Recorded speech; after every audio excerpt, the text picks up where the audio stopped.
ఈ లెటర్ తెలుసా నీకు? Yes sir. నువ్వే రాసినావా? Yes sir. ఎందుకు రాసినావు అది? సమ్మర్ హాలిడేస్ కొద్ది రోజులు ఉండగా ఇంట్లో పరిస్థితి బాగాలేక నేను రాసేసాను. పరిస్థితి బాగాలేదంటే ఏమైంది? మా తల్లి తండ్రి నేను 2 వయసులో ఉన్నప్పుడు విడాకులు తీసుకోవడం జరిగింది. అప్పుడు పెద్దలు మీ అమ్మమ్మ తల్లి కాడనే ఉండు, పెద్ద అయినాక నీ ఇష్టం ఉంటే తల్లి కాడన్నా తండ్రి కాడ ఉండమని అన్నారు. అప్పుడు నేను అమ్మమ్మనే సాధించాను. ఇప్పుడు ఏ క్లాస్ చదువుతున్నావు? 8th sir. 8th class. మరి ఇప్పటివరకు ఎక్కడ చదివినావు? 5th క్లాస్ కరోనా దాకా అమ్మమ్మ కాడగాను. అమ్మమ్మ దగ్గర. ఎక్కడ, ఏ ఊరు మీది? ఇస్కిల్ల. ఇస్కిల్ల. ఇస్కిల్లలోనే చదువుకున్నావు 1 నుంచి 5 వరకు? Private school Ramannapet. రామన్నపేటలో. తర్వాత కరోనా చదవలేదు సార్. కరోనాలో చదవలే. 7th డైరెక్ట్ మా డాడీ కాడికి పంపిస్తే డాడీ కాడికి వెళ్తుంది. అచ్చా, ఏం చేసేది మీ డాడీ? పెట్రోల్ బంక్లో పనిచేసేది. పెట్రోల్ బంక్లో వర్క్ చేసేది. మమ్మీ హైదరాబాద్లో వర్క్ చేసేది. తెలుసా నీకు? ఇద్దరి దగ్గర ఉన్నావా కొద్ది రోజులన్నా? తెలుసు సార్. నేను వచ్చినప్పటి నుంచి వెళ్ళి నేను మా అమ్మమ్మ ఇంటికి అన్నాను సార్. అమ్మమ్మ దగ్గరే ఉన్నావు. ఈ స్కూల్కి ఎట్లా వచ్చినావు మరి? ఎగ్జామ్ రాసాను సార్ 7th. ఏం ఎగ్జామ్? MJP entrance exam.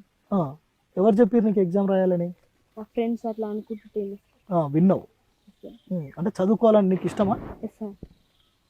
అయితే రేపు అంటే జనరల్గా నువ్వు స్కూల్లో చదువుకుంటున్నావు, బాగానే ఉంది. మరి ఈ లెటర్ ఎందుకు రాసినావు అసలు? రేపు వేసవి సెలవులు వస్తుంటే మా నాన్నమ్మ కాలు ఇరిగి కింద పడ్డా సార్. ఆమెకు చేస్తానికి మా డాడీ ఉంది. ఇప్పుడు నేను సమ్మర్ హాలిడేస్లో ఎవరి కాడికి వెళ్ళి చదువుకోవాలి, ఓడి కాడికి వెళ్ళి ఉండాలి, నాకు ఓడి తిండి పెడతారని బాధతో రాసినావు. తెలుసా ఈ లెటర్ చాలా మంది దగ్గరికి పోయింది. నువ్వు రాసుకున్న లెటర్ చాలా మందికి తెలిసిపోయింది సోషల్ మీడియాలో. నీకు తెలియదు. మేము అందుకే వచ్చినాం ఇక్కడ. అసలు నిజంగానే ఒక 8వ తరగతి చదువుకునే అబ్బాయి ఇంత పెద్ద లెటర్ ఎందుకు రాసుకువచ్చింది? నిజంగా అంటే ఈ అబ్బాయి ఏదైతే చెప్పిండో 2 సంవత్సరాల వయసులోనే తల్లిదండ్రులకు విడాకులు కావడం, తర్వాత 8వ తరగతి అంటే ప్రస్తుతం 8వ తరగతి చదువుతున్నాడు. ఇప్పటి వరకు హాస్టల్లో అంటే గురుకుల పాఠశాలలో 7 నుంచి 8 ఈ స్కూల్లో చదువుతున్నాడు.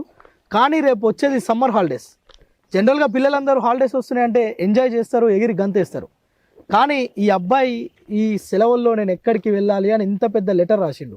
నిజంగా ఈ లెటర్ సోషల్ మీడియాలో మనకు రావడంతోనే సుమన్ టీవీ నిజంగా ఈ అబ్బాయి సమస్య ఏంటో తెలుసుకుందాం. ఈ అబ్బాయికి ఉన్న సమస్యను మనం సమాజానికి తెలుపుదాం. ఇలాంటి పిల్లలు కూడా పాఠశాలల్లో హాస్టల్స్లో ఉండి చదువుకుంటున్నారు.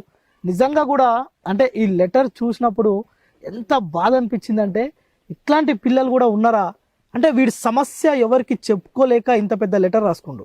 నిజంగా ఈ లెటర్లో ఒక మాటలో చెప్పాలంటే ఈ లెటర్ చదివితే కన్నీరు ఆగవు ఇంకా ఎవరికి కూడా. అంటే అట్లాంటి విషయాలు ఇందులో రాసుకుండు అనమాట. అయితే సాత్విక్, నువ్వు ఇందులో ఎట్లా చేరినావు? ఈ స్కూల్లో ఎగ్జామ్ రాసి ఇందులోకి వచ్చావు కదా, మరి ఇందులో నీ బాధలు ఎవరికి చెప్పుకునేది? నీకు పెన్నులు కావాలి, పెన్సిల్ కావాలి, ఎవరిచ్చేది? వచ్చేటప్పుడు డైరెక్ట్ తెచ్చుకుంది సార్. అక్కడ ఎవరు అమ్మమ్మ చూసేదా? అమ్మమ్మ పైసలు ఇచ్చేస్తారు. మరి ఇప్పుడు లేదా? అమ్మమ్మ లేదా? ఉంది. కానీ ఏమైంది? పింఛన్ పైసలతో ఆమె ఉంటుంది సార్. చేతులు ఇరిగినాయా? మా నాయనమ్మకి చేతులు ఇరిగినాయి. ఇప్పుడు అమ్మమ్మ దగ్గరికి వెళ్ళాలా? మరి ఎట్లా? ఇంటికి వెళ్ళాలి సార్. మా డాడీ కాదు. ఎక్కడ ఉంటాడు డాడీ? ఇంట్లోనే ఉంటుంది సార్. 1 డే బంక్లో పనిచేస్తే 2 days ఇంటికాడ ఉండి నాయనమ్మకి చూపిస్తారు. నాయనమ్మకి డాడీ వండి పెట్టి. డాడీ వండి పెడతాడు. సో ఇప్పుడు నువ్వు పోతే నీకు కూడా డాడీ వండి పెట్టాలి, అంతేనా? నిజంగా అంటే ఈ హాస్టల్కి ఎవరు రారా నిన్ను చూస్తానికి? మమ్మీ కానీ డాడీ కానీ రమ్మంటే రారు సార్. నాకు ఎవరు రారు. దసరా నుంచి సంక్రాంతి దాకా వాళ్ళు రాము సార్. 2 months 15 days open. ఇప్పుడు వీళ్ళందరికీ సండే పేరెంట్స్ వచ్చి చికెన్లు మటన్లు తీసుకొస్తుంటారు కదా, ఎట్లా అనిపిస్తుంది నీకు? అప్పుడు బాధ అనిపిస్తుందా? నాకు కూడా ఎవరైనా వస్తే బాగుండు అనిపిస్తుందా? ఈ బాధలు ఎవరికైనా చెప్పుకుంటావా స్కూల్లో? మీ ఫ్రెండ్స్కి, మీ టీచర్స్కి, మీ సార్లకు ఎవరికైనా చెప్తావా? అప్పుడప్పుడు చెప్తా. ఏమంటారు వాళ్ళు? హెల్ప్ చేస్తాను. నీకు కూడా ఎవరైనా చికెన్ తెచ్చి పెట్టే వాళ్ళు ఉంటే బాగుంది అనిపిస్తుంది అప్పుడప్పుడు? ఏం చదువుకుని ఏం చేద్దాం అనుకుంటున్నావు? ఇష్టమా నీకు చదవడం? ఐఏఎస్ అంటే చాలా పెద్ద ఉద్యోగం. చదువుతావా? అమ్మ నాయన ఎందుకు అట్లా అయిపోయారు? నిజంగా నేను ఎందుకు పట్టించుకోవట్లే? చిన్నప్పుడు మా డాడీ తాగి మమ్మీ వేరే పెళ్లి చేసుకుంది. వేరే పెళ్లి చేసుకుంది. డాడీ అప్పటి నుంచి ఇంకా తాగడమేనా పని? తాగడం, ఒకరోజు పనికి పోవడం. ఏంటి మరి నెక్స్ట్ ఎట్లా పోతావు, ఎటు పోతావు తర్వాత ఈ సెలవులు?